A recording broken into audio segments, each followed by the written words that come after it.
Neatsfoot oil costs $4 for a pint.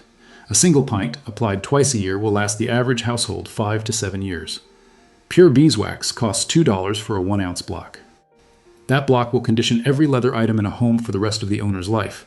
Combined, these two ingredients preserve leather indefinitely: work boots, dress shoes, belts, wallets, bags, jackets, saddles, baseball gloves, tool holsters, furniture, bookbindings, horse tack. Every single leather object in human history has been maintained with some variation of animal oil and natural wax. 2 ingredients, less than $1 per annual application per boot, no cracking, no drying. No separation of soles, no rotting stitches, no replacement every 2 years, no trip to the shoe store every season. Before 1960, this was not a niche craft. It was not a specialty skill. It was Sunday afternoon. Every American household with working boots, and that was almost every American household, conditioned leather at home. The ingredients sat on the back porch or in the barn, next to the saddle soap and the horse brushes. Then, in the span of 20 years, the American footwear industry shifted from leather built to last decades, to synthetic materials, engineered to fail within 2 seasons. And the knowledge that had kept boots alive on American feet for 3 centuries vanished. The global footwear industry generates over $400 billion a year. In the United States alone, Americans spend over $90 billion annually on shoes and boots. Nike, a single company, collects $51 billion a year. One company, selling what is mostly foam, plastic, and glued fabric. The average American now owns between 19 and 27 pairs of shoes. The average replacement cycle is 14 months. That means the typical household is buying between 6 and 10 new pairs of shoes every year per person. Multiply that across a family of 4. Add $240 per person per year as the low estimate. That is nearly $1,000 every year, vanishing into a closet on footwear designed to be thrown away. Over a 30-year period, the average American spends between $7,000 and $12,000 on shoes. For comparison, a pair of well-made leather work boots in 1935 cost the equivalent of $60 in today's money. Properly oiled and resoled, that single pair lasted 20 to 30 years.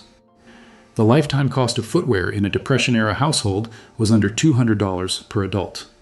For life, count the shoes in your closet right now. How many are made of real, full-grain leather? How many are actually repairable? How many are stitched instead of glued? For most American households, the honest answer is 0. The $1 treatment has no brand, no celebrity endorsement, no cushioning technology, no proprietary foam, no seasonal color release, no limited edition collaboration, no subscription box. It has neatsfoot oil. It has beeswax. It has a clean rag. It preserves leather. It always has. The reason you do not already know this is not because it stopped working. It is because a $400 billion industry cannot exist if boots last 50 years. Every pair of shoes you throw away is a pair your great-grandfather would have repaired, oiled, and worn for another decade. The entire business model depends on one thing, that you never find out how long a real boot can actually last.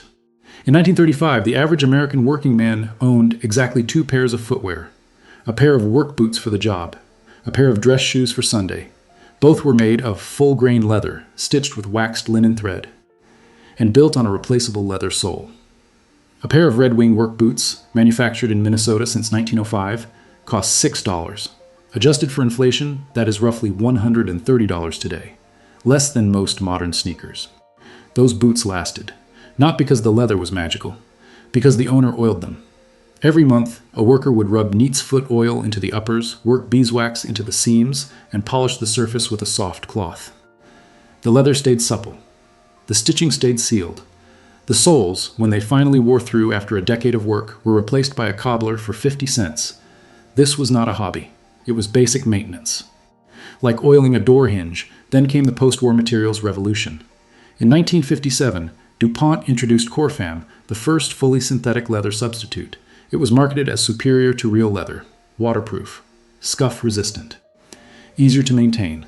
What it actually was impossible to repair. Corfam did not breathe. It cracked. It could not be conditioned. It could not be resoled. When it failed, the only option was replacement. Corfam itself failed in the marketplace. But the strategy did not. Between 1960 and 1980, American shoe manufacturers systematically replaced full-grain leather with cheaper alternatives. Bonded leather, a compressed scrap material glued together with polyurethane, entered the market. Split leather, the lower fibrous layer of a hide that cannot be conditioned, replaced top grain leather in mid-range footwear. Injection molded rubber soles, glued directly to uppers instead of stitched, eliminated the possibility of resoling. By 1985, the majority of American-sold shoes were non-repairable by design. The cobbling trade collapsed. In 1930, there were over 120,000 shoe repair shops in the United States. By 2020, fewer than 5,000 remained.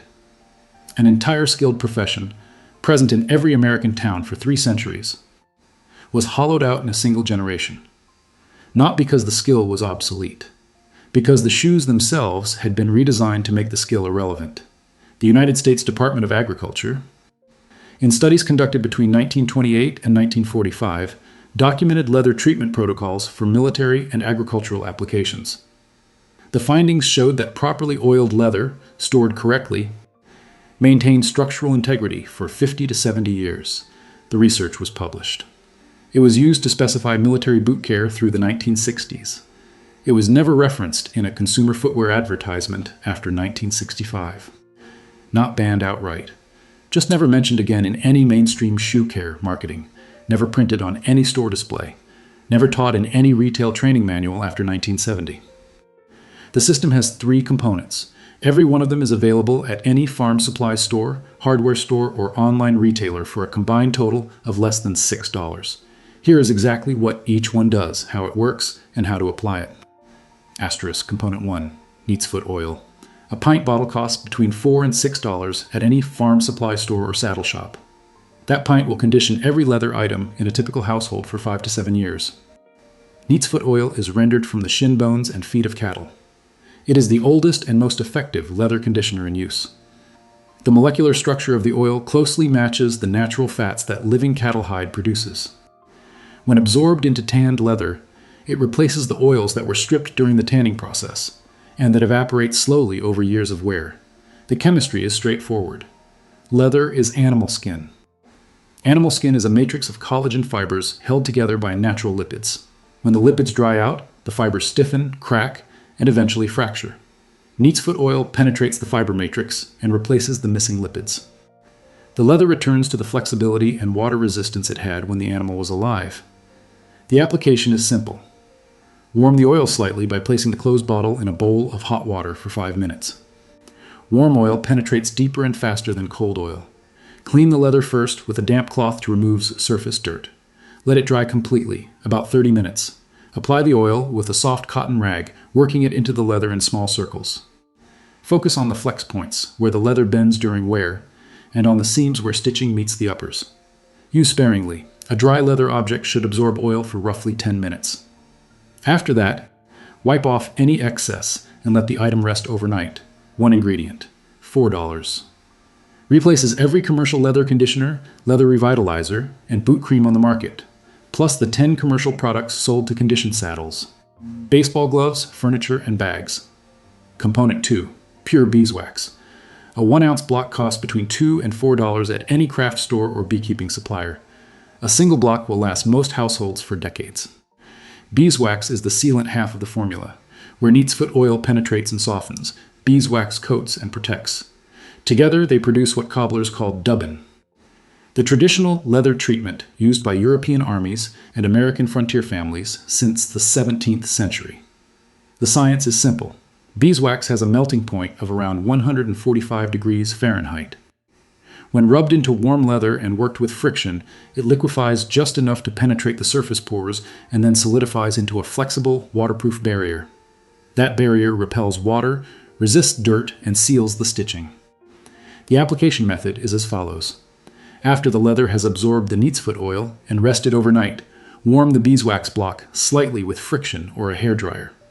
Rub the block directly onto the leather surface, focusing on the uppers, the welts where sole meets upper, and the stitching. A thin, even coat is the goal. After application, use a soft cloth to buff the surface with firm pressure. The friction generates enough heat to melt the wax into the leather. Buff until the surface develops a soft, low sheen. For an even more traditional application, Blend the two ingredients. Melt 1 part beeswax with 4 parts neatsfoot oil in a double boiler over low heat. Stir until the wax has fully dissolved into the oil, about 5 minutes. Pour the warm mixture into a small tin or a clean glass jar. Let it cool on a counter for an hour, undisturbed. It will solidify into a soft, yellow paste with the consistency of a thick lip balm. This is homemade dubbin, identical in composition to the product Scandinavian and Alpine communities have used on leather for over 300 years. Scoop a small amount onto a clean finger and work it into the leather with circular pressure, exactly as you would apply a shoe polish. A single batch costs about $1 and lasts most households for 5 to 10 years of regular use. One tin, passed down through a generation, has conditioned entire estates worth of saddlery, boots, and tack. One ingredient, $2. Combined with the oil, it creates the original all-purpose leather sealant. That replaces mink oil products, leather waterproofing sprays, commercial dubbin, and every wax-based boot polish on the market. Component 3. Saddle soap. A 4-ounce tin costs between $3 and $5 and will last the average household 2 to 3 years. Saddle soap is the cleaning step. Before oil and wax are applied, leather must be cleaned. Dirt and salt that has accumulated on the surface will be sealed in permanently if the leather is oiled first. Saddle soap is a mild alkaline soap formulated to clean leather without stripping its natural oils, the way dish soap or detergent would. The chemistry behind this is simple. Saddle soap contains glycerin, which attracts water, and a mild soap base, which lifts dirt. Together, they clean the leather surface while leaving the deeper fibers hydrated. The application is quick. Dampen a cloth with water. Rub the cloth across the saddle soap to generate a light foam. Wipe the leather surface in small circles. Use a second clean damp cloth to wipe away the soap residue.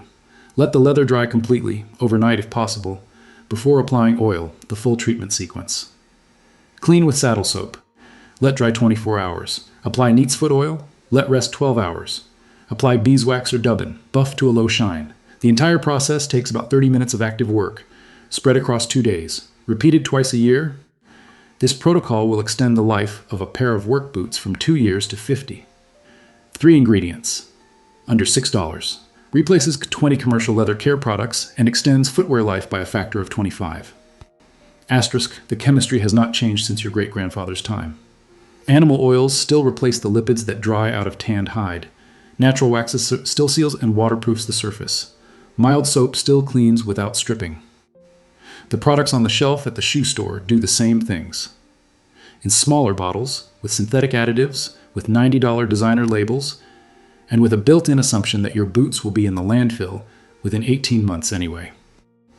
Walk into any workshop in rural Pennsylvania in the 1930s, any farmhouse in Kansas, any logging camp in Oregon, any stable in Kentucky.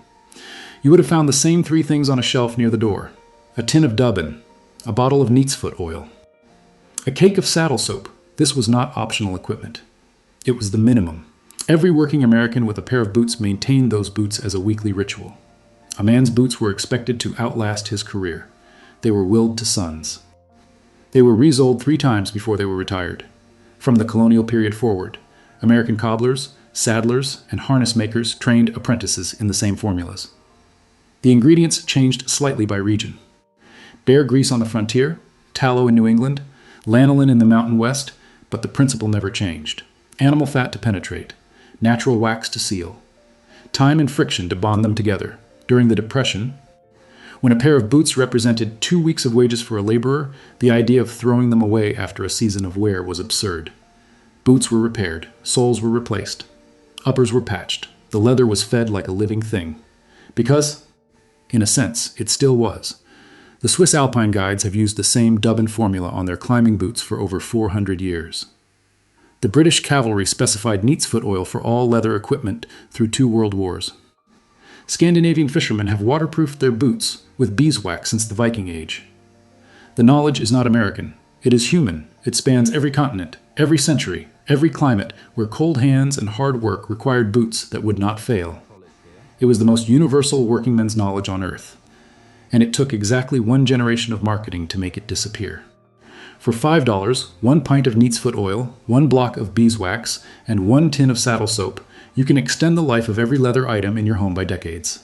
Starting this weekend.